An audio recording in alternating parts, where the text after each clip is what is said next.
اعوذ باللہ من الشیطان الرجیم بسم اللہ الرحمن الرحیم لا تدرکہ الابصار وہو یدرک الابصار وہو اللطیف الخبیر، اسے نگاہیں نہیں پا سکتی۔ کیوں؟ هو اللطیف، وہ اتنا لطیف ہے، اتنا لطیف ہے، اتنا لطیف ہے کہ تمہاری نگاہیں اسے نہیں پا سکتی، نہیں دیکھ سکتی۔ لا تدرکہ الابصار وہو یدرک الابصار، وہ تمہاری نگاہوں کو پا لیتا ہے، جو جس لیے کہ وہ خبیر ہے، وہ باخبر ہے۔ تو لطیف اور خبیر کے جو دو یہاں اسماء آئے ہیں وہ در حقیقت اس نوعیت سے کہ وہ تو اتنی لطیف ہستی ہے۔ چنانچہ شب معراج میں بھی آیا حضور نے اللہ کو دیکھا یا نہیں دیکھا، اس میں کچھ اختلاف ہے۔ حضرت علی کی رائے یہ ہے کہ دیکھا، حضور نے اللہ کو دیکھا، لیکن حضرت عمر اور حضرت عائشہ رضی اللہ تعالی عنہ ان کی رائے یہ ہے کہ نہیں، اور حضرت عائشہ کا قول یہ ہے نور انا یرا، تو نور ہے، اسے دیکھا کیسے جائے گا؟ تو وہ اتنی لطیف ہستی ہے کہ اس کا دیکھنا ہماری نگاہوں سے ہم نہیں دیکھ سکتے، دل کی آنکھ سے دیکھ سکتے ہیں۔ دل کی آنکھ سے محمد رسول اللہ دنیا میں بیٹھ کر بھی دیکھ سکتے تھے، لیکن ان آنکھوں سے دیکھنا ممکن نہیں ہے۔ جیسے کہ حضرت موسیٰ نے جب استدعا کی تھی رب ارنی انظر الیک، تو صاف کہہ دیا کہ لن ترانی، تم مجھے نہیں دیکھ سکتے۔ لا تدرکہ الابصار، اسے نگاہیں نہیں پا سکتی، ادراک نہیں کر سکتی اس کا تمہاری نگاہیں۔ وہو یدرک الابصار، وہ تمہاری نگاہوں کو پا لیتا ہے، وہ دیکھ رہا ہے تمہیں، ہر چیز تمہاری جو ہے وہ اس کے سامنے آیا ہے۔ وہو اللطیف الخبیر۔ قد جاءکم بصائر من ربکم، دیکھو تمہارے پاس آ چکی ہیں بصیرت افروز باتیں تمہارے رب کی طرف سے۔ فمن ابصر فلنفسہ، تو جو کوئی دیکھے گا، آنکھیں کھولے گا، حقائق کا مواجہہ کرے گا، حقیقت کو تسلیم کرے گا، تو وہ اپنے بھلے کے لیے، فلنفسہ۔ ومن عمی فعلیہا، اور جو کوئی اندھا بن جائے گا، آنکھیں بند کر لے گا، حقیقت کو نہیں دیکھنا چاہے گا کسی تعصب کی وجہ سے، ہردرمی کی وجہ سے، ضد کی وجہ سے، تو اس کا سارا وبال اس پر آئے گا۔ وما انا علیکم بحفیظ، اور بہرحال میں تمہارا کوئی نگران نہیں ہوں، میں تمہارے اوپر کوئی ٹھیکیدار نہیں ہوں، میں تمہاری طرف سے جواب دہ نہیں ہوں۔ وکذالک نصرف الآیات، اور اسی طرح ہم اپنی آیات کو گردش میں لاتے ہیں۔ ولیقولوا درست، تاکہ یہ پکار اٹھے کہ اے نبی صلی اللہ علیہ وسلم آپ نے سمجھانے کا حق ادا کر دیا۔ درستہ اصل میں عربی زبان میں آتا ہے درس یدرسو، لکھنا مٹانا، لکھنا مٹانا۔ جیسے بچے شروع میں جب کوئی تعلیم حاصل کرتے ہیں تو تختی ہے، تختی لکھی پھر دھو دی، پھر لکھی پھر دھو دی۔ اب تو خیر تختی وقتی شاید آج لوگوں کے ذہنوں سے نکل گئی ہوں گی باتیں۔ آج کا بچہ کیا سمجھے گا تختی کس بلا کا نام ہے؟ یا سلیٹ ہوتی تھی، اب اس میں کچھ کیا پھر دھو دیا، پھر کچھ لکھا پھر صاف کر دیا۔ تو یہ ہے کہ کسی کو پڑھانے کے لیے تدریجاً بار بار درستہ، اے نبی آپ نے خوب بار بار ہر طرح سے، ہر اعتبار سے، ایک پھول کا مضمون ہے تو 100 رنگ سے باندھوں، آپ نے بات سمجھا دی۔ وَلِنُبَيِّنَهُ لِقَوْمٍ يَعْلَمُونَ، تاکہ واضح کر دیں ہم اس کو ہر طرح سے ان لوگوں کے لیے جو علم حاصل کرنا چاہیں یا جو علم رکھتے ہیں۔ اتَّبِعْ مَا أُوحِیَ إِلَیْکَ مِن رَبِّکَ، اب دیکھیے یہاں پر میں نے آپ سے کہا تھا کہ بار بار حضور سے خطاب آئے گا، لیکن یہ خطاب صرف حضور سے نہیں ہوتا، یہ حضور کی وساطت سے امت کے لیے بھی، اہل ایمان کے لیے بھی۔ لیکن مکی صورتوں میں آپ کو 2/3 قرآن میں براہ راست خطاب مسلمانوں سے بہت کم ملے گا، شاذ۔ یہ خطاب جو ہے چونکہ جب امت کی شکل بنی ہے مسلمانوں کی، وہ تحویل قبلہ کی بات بنی، اب امت ہے۔ کذالک جعلناکم امۃ وسطا لتکونوا شہداء علی الناس ویکون الرسول علیکم شہیدا۔ پھر خطاب، پھر تو ایک سورہ حجرات جو ہے 18 آیتیں 5 دفعہ یا ایھا الذین آمنوا، یا ایھا الذین آمنوا، یا ایھا الذین آمنوا، یا ایھا الذین آمنوا، لیکن یہ کہ آپ کو اتنی لمبی لمبی صورتوں میں یا ایھا الذین آمنوا ملے گا ہی نہیں۔ اہل ایمان سے بھی جو کہا جا رہا ہے وہ حضور سے واحد کے صیغے میں۔ اتبع ما اوحی الیک من ربک، پیروی کرو اس کی جو وحی کیا جا رہا ہے آپ کی طرف، آپ کے رب کی طرف سے، اور یہ صرف حضور کو نہیں، سب کے لیے۔ لا الہ الا ہوا، اس کے سوا کوئی معبود نہیں۔ واعرض عن المشرکین، اور ان مشرکوں سے ذرا کنارہ کشی کیجئے، ذرا اپنا چہرہ ان کی طرف سے آپ پھیر لیجئے، زیادہ ان کے حال پر توجہ نہ دیجئے۔ وَلَوْ شَاءَ اللَّهُ مَا أَشْرَكُوا، اگر اللہ چاہتا تو یہ شرک نہ کرتے، اگر اللہ کو جبر ہی اختیار کرنا ہوتا اپنا اور بالجبر ان کو ایمان پر لانا ہوتا تو سب کو ایمان پر لے آتا۔ وَمَا جَعَلْنَاكَ عَلَيْهِمْ حَفِيظًا، اور دیکھیے اے نبی ہم نے آپ کو ان پر داروغہ، نگران، ذمہ دار، ٹھیکیدار نہیں بنایا ہے۔ آپ کا کام ہے حق کو واضح کر دینا۔ انذر بہ، ذکر بہ، بشر بہ، اس قرآن کے ذریعے بشارت دیتے رہیے، قرآن کے ذریعے خبردار کرتے رہیے، قرآن کے ذریعے تذکیر کرتے رہیے، آپ کا کام یہ ہے۔ فذکر انما انت مذکر لست علیہم بمسیطر، یاد دہانی کرائیے اس لیے کہ آپ یاد دہانی کرانے والے ہیں، آپ ان کے اوپر داروغہ نہیں ہیں۔ وما انت علیہم بوکیل ولا تسبوا الذین یدعون من دون اللہ فیسبوا اللہ عدوا بغیر علم۔ اب یہاں مسلمانوں سے خطاب ہے، لیکن دیکھیے یا ایھا الذین آمنوا نہیں ہے، یہ خاص ہے قرآن کے اسلوب کو سمجھنے کے لیے۔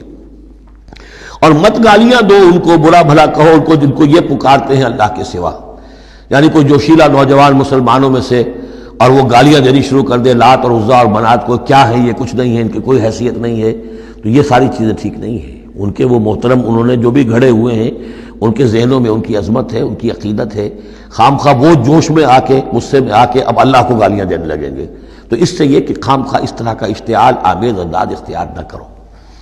ولا تسبوا الذین یدعون من دون اللہ، مت گالیاں دو یا برا بھلا کہو انہیں جنہیں یہ پکارتے ہیں اللہ کے سوا، فیسبوا اللہ عدوا بغیر علم، تو اللہ کو گالیاں دینے لگ جائیں گے زیادتی کے اندر آ کر، زدم زدہ میں آ کر، بغیر علم کے۔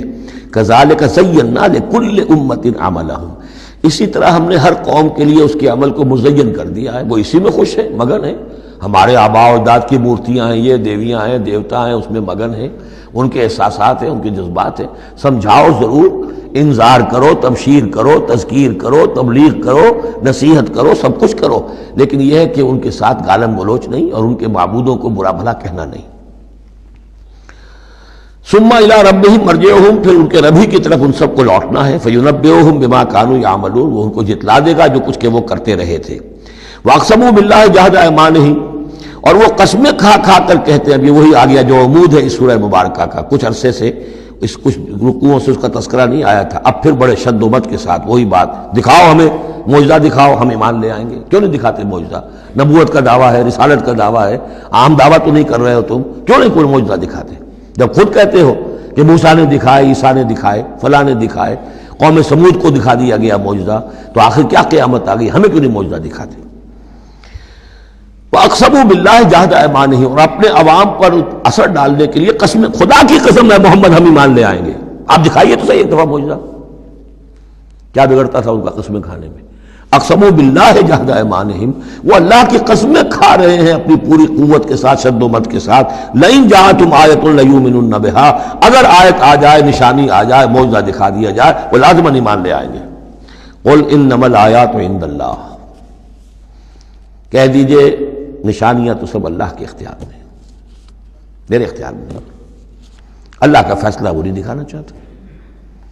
اب اس میں جو اثر پڑ سکتا تھا اہل ایمان پر، اس کا جواب ہے آگے، وما یشعرکم، اے مسلمانوں تمہیں کیا پتا ہے، انہا اذا جاءت لا یؤمنون، جب وہ نشانی آ جائے گی تب بھی یہ نہیں مانیں گے، لیکن ان کی مہلت ختم ہو جائے گی، پھر وہ عذاب فوری طور پر آ جائے گا۔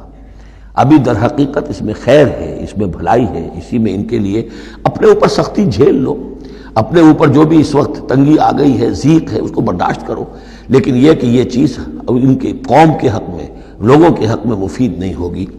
اور اب جو آیت آئی ہے وہ بہت ہی اہم ہے، وَنُقَلِّبُ أَفْئِدَتَهُمْ وَأَبْصَارَهُمْ كَمَا لَمْ يُؤْمِنُوا بِهِ أَوَّلَ مَرَّةٍ، ہم ان کے دلوں کو الٹ دیں گے، ان کی نگاہوں کو الٹ دیں گے، اس لیے کہ وہ ایمان نہیں لائے تھے پہلی مرتبہ۔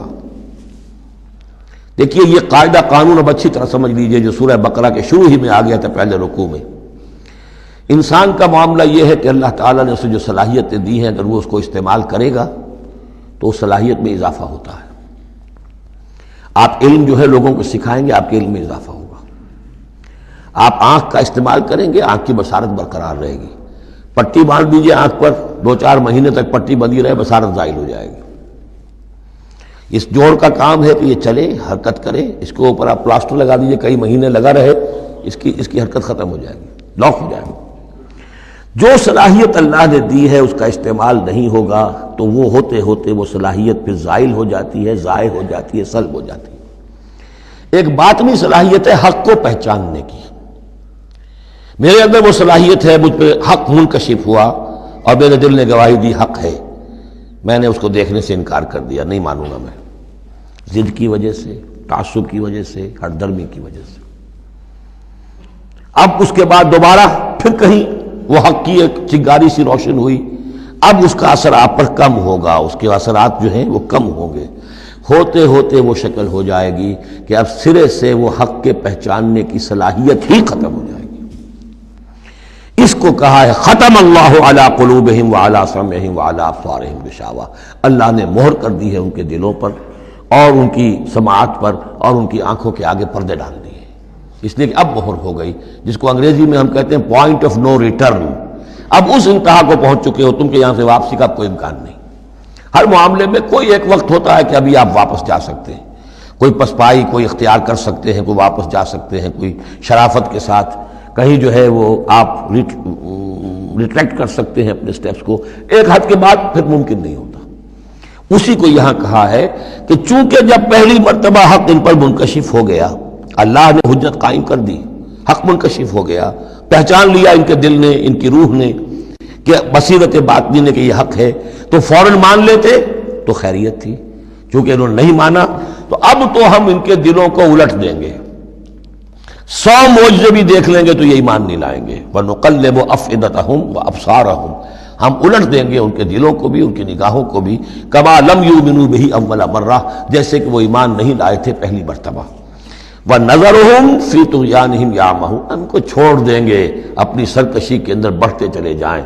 یہی وہ لفظ آ گیا جو شروع میں سورہ بقرہ کے آ چکا ہے، باطنی اندھاپا جو ہے، ایک ہے عین میم یہ آنکھوں کا اندھا ہو جانا، ایک ہے عین میم ہے دل کا اندھا ہو جانا، ہم چھوڑ دیں گے یہ باطنی جو ان کی ذہنی نفسیاتی اور اخلاقی جو ان کی گمراہیاں ہیں اور جو اندھیارے ہیں ان میں بھٹکتے ہوئے چھوڑ دیں گے۔